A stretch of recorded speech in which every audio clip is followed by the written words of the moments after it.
आता ही पद्धत का शिकावी? तुम्हाला माहित आहे का, जगात 20 पेक्षा जास्त परदेशी भाषांमध्ये स्टेनोग्राफी लिपीचा वापर होतो आणि याचे काही महत्वाचे फायदे म्हणजे असं, पहिलं, वेळेची बचत. स्टेनोग्राफी ही नॉर्मल भाषांपेक्षा 6 पटीने जास्त लिहिली जाते. दुसरं म्हणजे जर तुम्ही स्टेनोग्राफी शिकत असाल तर तुम्हाला एकतर पीए, न्यायाधीशाचे PA, court master, court reporter किंवा स्टेनोटायपिस्ट म्हणून सरकारी कार्यालयामध्ये तसेच प्रायव्हेट सेक्टरमध्ये स्टेनोग्राफरची मोठी मागणी आहे.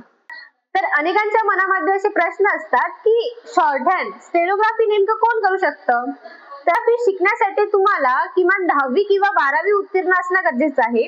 जर तुम्ही एसएससी स्टेनोग्राफरची एक्झाम देत असाल तर त्यात 12वी उत्तीर्ण असण्याची अट असते. तसेच तुम्हाला इंग्लिश मध्ये बेसिक ग्रामर याचं ज्ञान असणं गरजेचं आहे. तसेच इंग्लिशचं स्पेलिंग समजणं तुम्हाला आलं पाहिजे आणि आपण शॉर्ट हँड हे इंग्लिश मध्ये शिकणार आहोत. त्यामुळे आपल्याला शॉर्ट हँड मध्ये लिहिल्यावर ते इंग्लिश मध्ये ट्रान्सलेशन करून द्यायचे आहे. या चॅनल मध्ये मी तुम्हाला अगदी बेसिक लेवल पासून तर ऍडव्हान्स लेवल पर्यंत सर्व नियम सोप्या भाषेत शिकवणार आहे. जर तुम्हाला स्टेनोग्राफी मध्ये तुमचं करिअर घडवायचं तर आजच चॅनलला सबस्क्राईब करा आणि माझ्या या प्रवासात सहभागी व्हा. तर चला आपण भेटूया पुढच्या व्हिडिओमध्ये, जेथे आपण स्टेनोग्राफी मधला पहिला चॅप्टर नंबर 1 कन्सोनंट शिकणार आहोत.